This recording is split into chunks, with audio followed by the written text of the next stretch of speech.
and welcome to another episode of The Soul of Business with Blaine Bartlett. I am your host, Blaine Bartlett. About 15, roughly 16 maybe years ago, I had the great opportunity to meet somebody that I had known about for a number of years prior to that. A fellow by the name of Bob Proctor.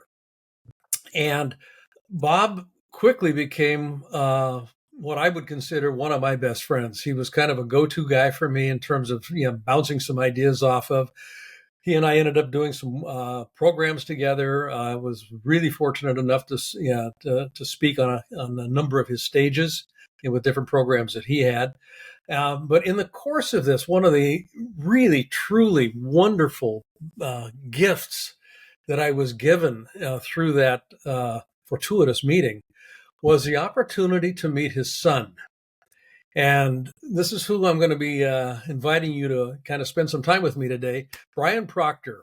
Now, there's a little, Brian talks about this a little bit in his biography, but Brian was born in the same year, 1961, that Bob was given his first copy of Think and Grow Rich, that tattered book that he carried around forever.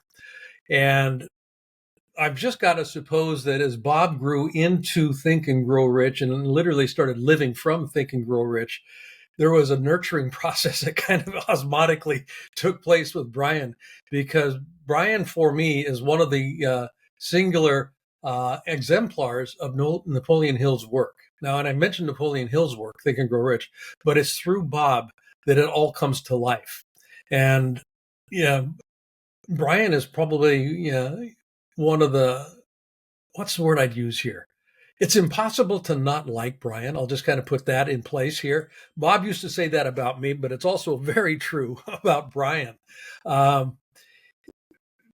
Just an extraordinarily intelligent, compassionate, articulate, and genuinely funny guy. Besides that, he likes to fish, which is one of the things that we locked onto real quickly.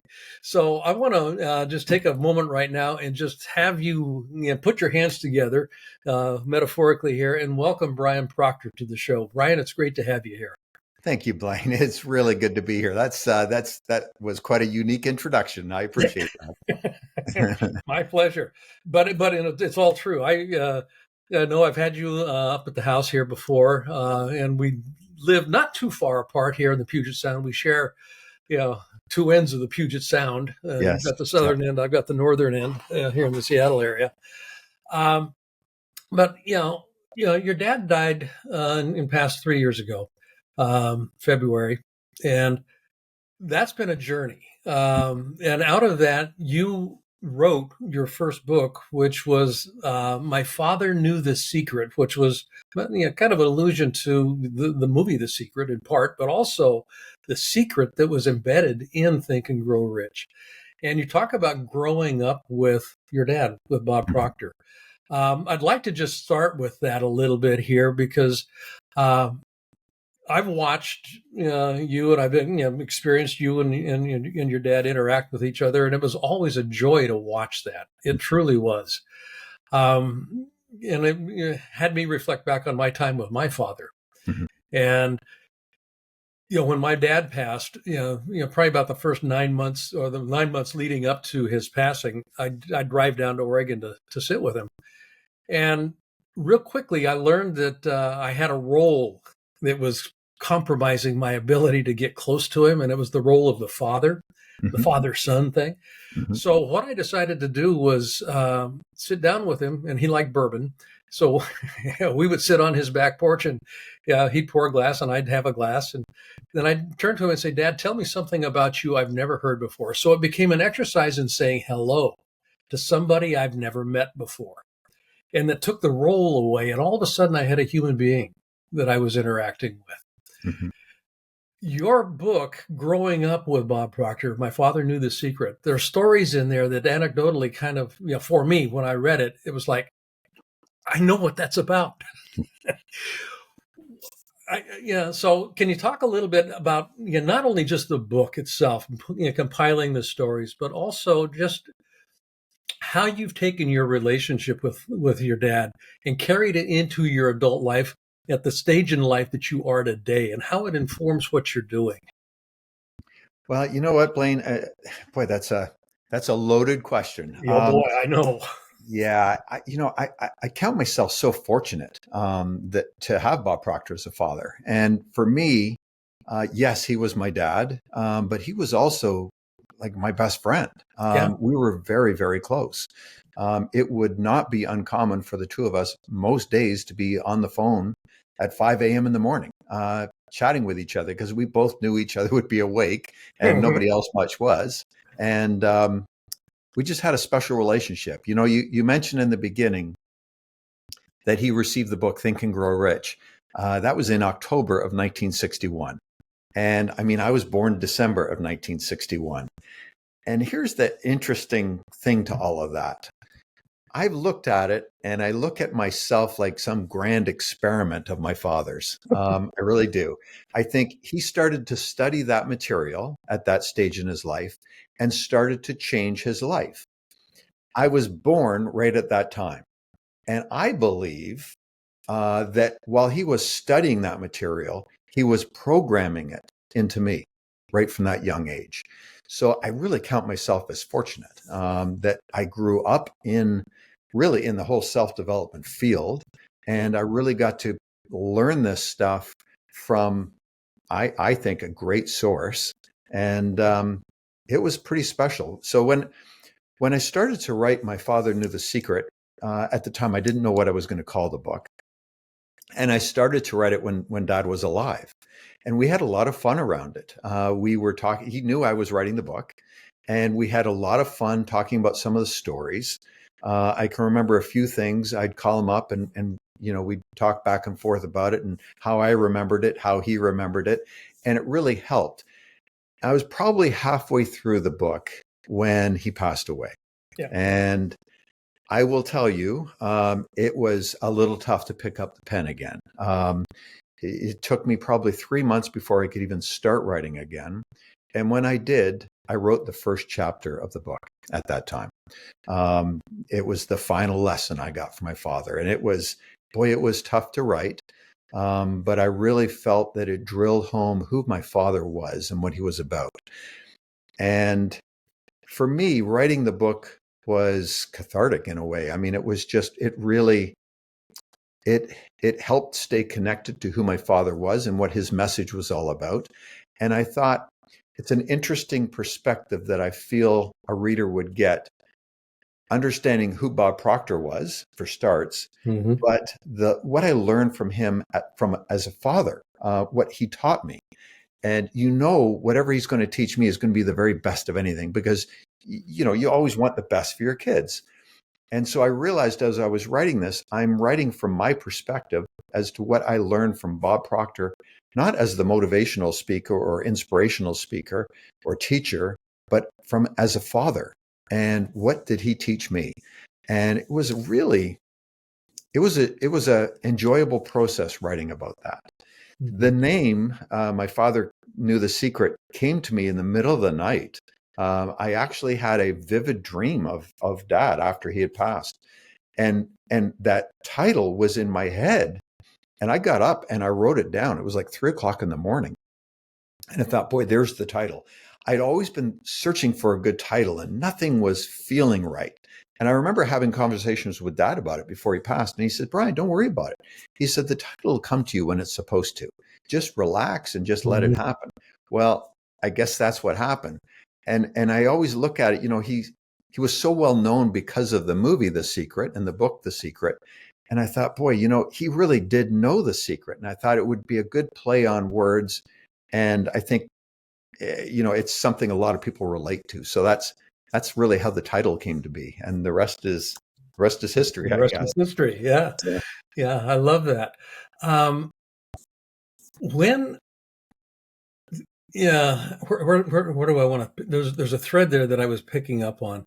The idea of you kind of grew into this, and the podcast is called The Soul of Business, and I wanted to kind of move the conversation a bit away from Bob right now Mhm. and your relationship with him, and more Yep. into how you kept PGI, how you kept the Bob Proctor companies The company's plural at the time, but then the company, PGI, it eventually became.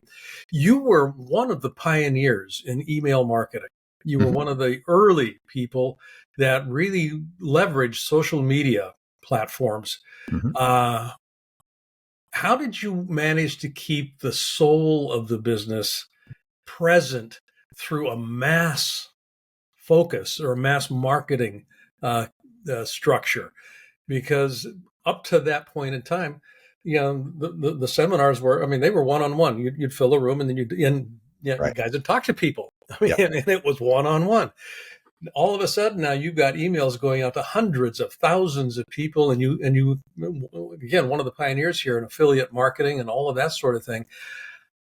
How did you manage to keep the integrity of the brand, the soul of the business present in everything that you were doing? Well, what I was building was an email list and a way to stay in touch with our clients. Mm-hmm. And, um, it's funny. I'm going to grab something here. Yeah. I've got a book, and it really explains how that worked and why it worked. Knowing you've probably read this. Have you read this book? Oh yeah. Yeah. Rick Rubin. Rick Rubin. It's called The Creative Act, A Way of Being. And I'll tell you, when I read that book, God, did I ever resonate with this man? He was a really interesting guy. And if you don't know who Rick Rubin is, anybody that's watching this or listening to this, you want to search out that name, because he is a really interesting guy that I relate to. Is that And book this still is, in print? yes, oh yeah, It yeah. is. Okay. Yeah. I have, yeah, it goes back a long way. Yeah. Man, it's really interesting. I mean, you can see Rick Rubin on YouTube, and some of his things. He's just a phenomenal individual. So Rick Rubin is a record executive, and he helped a lot of people really become big. And he said that when he was helping produce records, he didn't produce the records for everybody that was out there. He produced them to what he would like, what motivated him, and what brought him joy. Well, I look at that when I was sending out emails to our clients. I was doing it from the same perspective. Yep. There's no way I could try to please everybody. So what I did was I sent out messages that I related to, that I would want to read, that felt right to me. And that's how I did it. Mm-hmm. It's really that simple. I think if you can connect to what you like and what you enjoy, there are other people that will connect to that. And if you deliver a message that you find powerful, others will find powerful. Yeah. And that's it in its simplest form. What I like about that is it's about frequency structures. I mean, if Yeah, you're resonating with it, it's impossible to ignore something that's that's resonant. And exactly. Yeah, and that, when things are vibrating, when people are attracted to passion, right. they're attracted to things that people are excited about and that they're loving. It's kind of, ooh, I want a part of that. Yes. Sign me up. And I mean, the programs, you'd have 400, 500, 600 people in a room, and they're all leaning forward. And that was and I watched you on stage doing this as well as your dad. Mhm. Just one-on-one, you talk to a person Right. as a representative of the entire audience, and masterfully done, absolutely masterfully done. Well, I really think, Blaine, that's the key. Mm-hmm. I think if we try to do anything else, we're not being authentic. If we can True. be authentic to who we are and what is my message, what resonates with me, and that's what I speak, it's always going to come out right. If we're trying to be something we're not, people will pick up on that. I often say that our words certainly mean something, but the feeling and the emotion that's delivered with it, that's the key. And that's what people feel. And that's what they resonate with. Mm-hmm. It's really everything. Yeah. I kind of laugh a little bit here at this notion. I remember one of the very first times that I was doing some work with your dad, and I was going out on stage, and he leaned over to me just before I was going coming out on the stage. He Mhm. whispered in my ear and said, "Don't fuck it up." And it was kind of like, what? And when I kind of came back on that, he was basically saying, just be authentic. Right. If you're authentic, you can't screw anything up. Yeah. Yeah. Yeah, which was different than how many people would take that as don't make a mistake. There's no mistakes to be made when you're being authentic. And Yeah. and I You still know, laugh about that. it's such a, and that was so him. He would do whatever he had to do to get you out of your own head. Yeah, Because once you could do that, then you're you. You're not trying to be anything else. yeah, absolutely. Yeah. What now? You've got a new book coming out right now, 12 Easy Steps, and I want to talk about that a little bit. But what have you been doing? And I know a little bit of the answer to this. You've been enjoying yourself. I have. Yeah. You have. You've got a boat, out there, and we talked a little bit ago last week. I sold my boat for the first time in 25 years. I don't have a boat, so I need to get that fixed in some way, shape, or form here. But you've been out crabbing. You sent me a picture the other day of just a whole bushel of crab Mhm. that you'd pulled up. It looks to me like you're really enjoying your life right now. I am. Yeah. Yeah. You know, it's so. One of the things Dad said to me right within the week before he passed, he said to me, Brian, make sure you get out and fish and do what the things you enjoy. He says, you'll take care of everything else along the way, but make Mhm. sure you do something every day that brings you joy. Yeah. And I wrote this book, 12 Easy Steps to Change Your Life. After my father knew the secret, it did very, very well. And it got the eye of several publishers. And I ended up working a book deal with a publisher. And this is the first of what's going to be, 3 books. And so when I wrote Congratulations. 12 Easy Steps, I started to think around it. Okay, what were the big things that have really helped me become the success that I've become? And one of them was simply that. One of the chapters in the book is do what brings you joy. So often we put off the things that bring us joy, thinking, I have to do this first. I have to accomplish this big thing before I can go and enjoy life. And boy, oh boy, all we've got is right here and right now. Yeah. And that's something Dad drove home at the end of his life. He says, Brian, make sure you do things that bring you joy. Because quite frankly, it makes us more interesting. We'll have a little bit more fun, and more than likely we'll be more effective when we do have to do our work. Go figure. Hi, I'd like to ask you to do something for me if you wouldn't mind. If you like this episode, I'd like you to not only subscribe on your favorite site, but I'd also like you to give a rating. Ideally, a 5-star rating would be greatly appreciated. But I think more importantly also would be just some comments. That helps with the algorithm and it helps build the audience with this. And more than anything else, if you could invite somebody else to listen, just share this episode with a friend, with a colleague. And I'd like to see how we can grow the soul of business. I think it makes a difference. Thanks. Now, in the book, 12 easy steps to change your life. And I like that. Do what you love. Just kind of step out there. Stop waiting for that big thing. Where does that tagline come from? You know, I don't know as a tagline comes from anywhere in particular, other than here's something I have noticed all of my life is that Dad always said, do what you can do today and the rest will take care of itself. And I always found no matter what I did, if I just focused on what can I do today, what little thing can I do today, I get to that big thing. I've seen in my life so many people always trying to make that big deal happen, that big event, that big something, and they usually never occur. Not to say it doesn't, once in a while it does, but most of the time we're waiting for that big thing.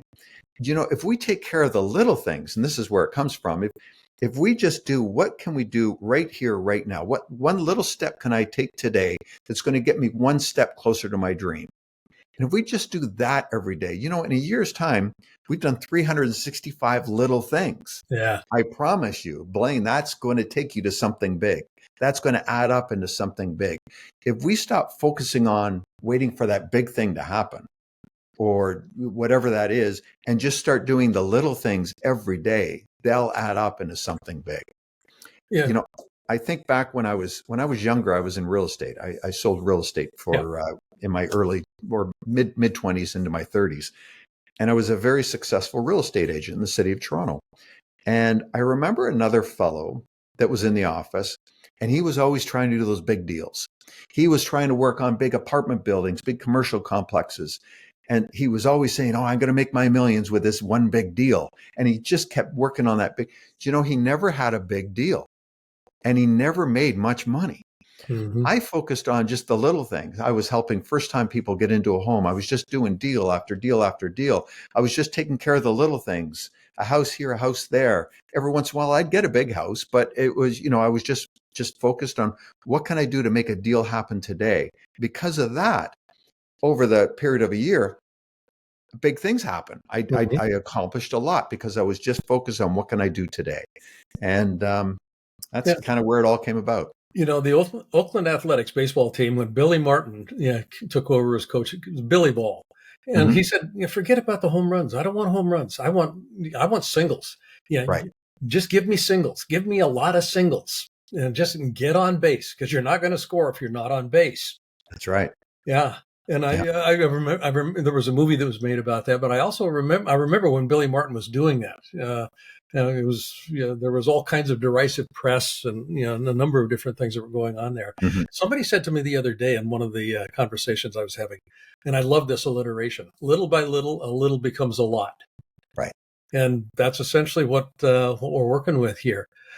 Now, you've got a 3-book deal, and 12 Easy Steps to Change Your Life. Stop Waiting for the Big Thing is the one that's up right now. Yes. What is there a thread that connects the 3 books? Have you got them outlined? I do not. Okay. So the first thing I will say, I'm not sure exactly what the next one's going to be. I am working on it now to try to, put together something that will, here's the deal. It's got to have value. And I'm not sure what that is yet, but I'm going to find something that will deliver value. Well, I'm going to, we'll talk to you about this offline. I would love to collaborate with you on a book at some point in time. And I don't know if the deal precludes that or not, but if it does or doesn't, it's irrelevant. I would love to collaborate with you on a book. I think that would be great fun. Yeah. And I've got this book up here someplace. Wait a minute. You'll love this. I'll send you a copy of this one. I can get it up here. Get it squared. Fly Fishing for Leadership. I love that. And the author's a guy that I've known, John Childress. I've known John since the 1970s. He founded and headed up one of the largest consulting firms in the world at a point in time. He lives in London now.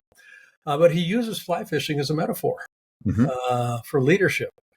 And that, I don't know where I was going with that, but as we were talking, it just seemed to make sense to bring that up.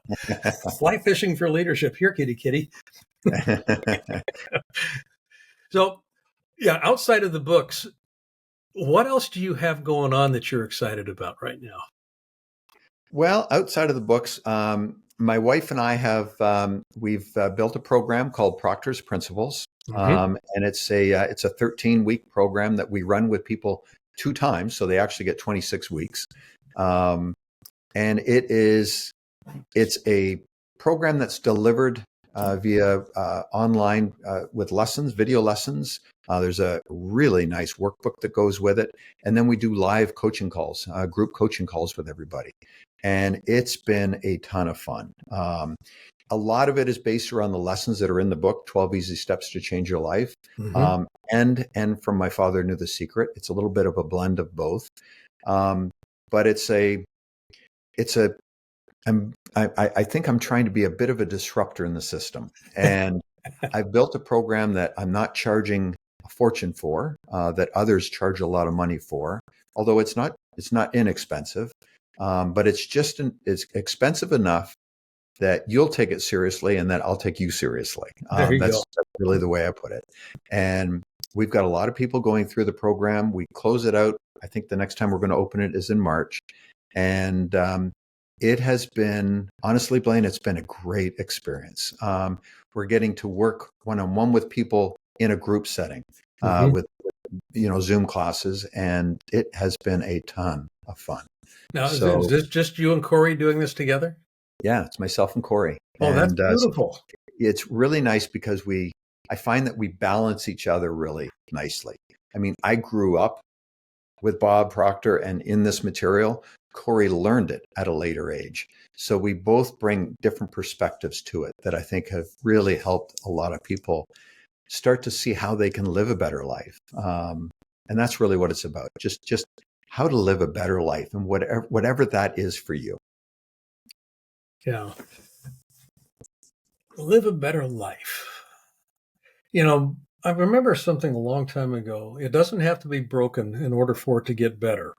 Right. And I think that that's something that if there's a lesson out of the myriad lessons that I took away from my time, spent, in conversation with your dad, it was always about getting better. Right. It was never about fixing something that was broken, because from his perspective, there was nothing that was ever broken. Mm-hmm. It was just this way as we continued to move wherever we were going. And Right. if we've got a mindset that it's going to be better, and this is where desire comes in, Mm-hmm. the whole idea of desire, and desire being the catalyst for everything that occurs. So those Yeah. of you that are listening, and if you're listening, you are listening. So there are all of you that are listening right now. My invitation for you would be to a couple of things here. One, check out both of Brian's books, but also I'd like you to just take a look at your life, and as an expression of your soul. Your life is an expression of your soul. And I think far too many people, we get ourselves covered up. And by covered up, I mean we begin to lose connection with our dreams. And that's where desire lives, is in our dream. And the imagination. And I want to talk to you a little bit about your use of imagination. Mm-hmm. Carl Jung at one point in time said the imagination lives at the threshold of the spirit.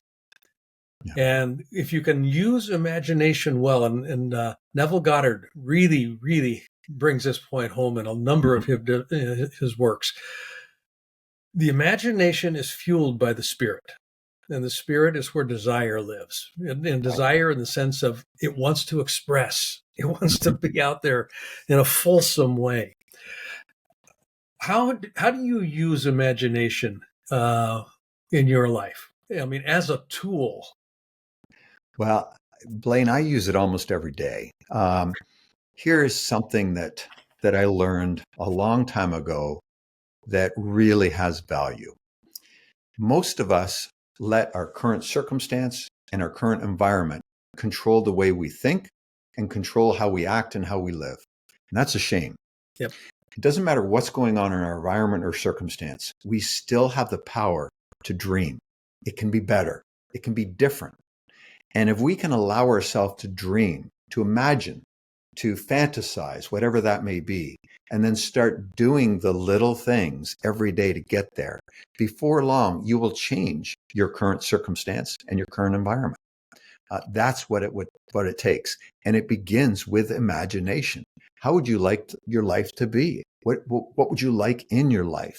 When we're children, we just have it naturally. Yeah. And it gets squashed over time, which is really unfortunate. But here's the key. We have the ability to switch back.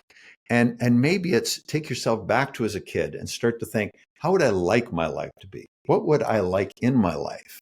And start to do things in a day that will get you there. I'm not going to promise you'll get there overnight, but boy, oh boy, if you do the little things every day, start to dream, start to use your imagination. What would you like? And then what can you do today that will get you one step closer to there? You might not even see the change happen. But if you do that, a year's time from now, you'll look back and you'll think, what the heck happened to my life? It's so much better. It's because you started to take steps every day towards whatever that dream is for you. Now, one of the antecedents to that is without regard to what it's producing right now. Exactly. That little step, Very important. you've got no idea what it's going to generate. Absolutely no idea what it's going to generate down the road. Yeah. And if it's in concert with that dream, you'll know it, because that miracle will appear at some point in time. Brian, where can people find out more about what you and Corey are up to, specifically getting access to the books, that sort of thing? Yeah, everything is, you just go to brianproctor.com. That's simple. We've got it all right there, nice and easy. Yes. Okay. Folks, we've been talking to Brian Proctor. Check out the books. And, the book, the first one was, My Father Knew the Secret, Growing Up with Bob Proctor. And the newest one out, and it's really, really good. It's 12 Easy Steps to Change Your Life. Stop waiting for the big thing. Kind of remember, little by little, a little becomes a lot. I mean, that's kind of what we're working with. Brian, it's been great having you on the show. We've got to get together. I've got to get on your boat since I don't have one. There you go. And we'll make that happen. We'll make something happen. Yeah. We'll scare a fish or something. Well, thank you very much, Blaine. I really appreciate you having me on today. Oh, I've loved it. I've loved it. Folks, you've been listening to The Soul of Business with Blaine Bartlett. And as always, I'm going to close off with reminding you, find a way in your life to be a center of distribution, not a center of accumulation. Nature works through distribution. Life works through distribution. It doesn't work through accumulation. Things need to flow. And until next time, have a great rest of your week.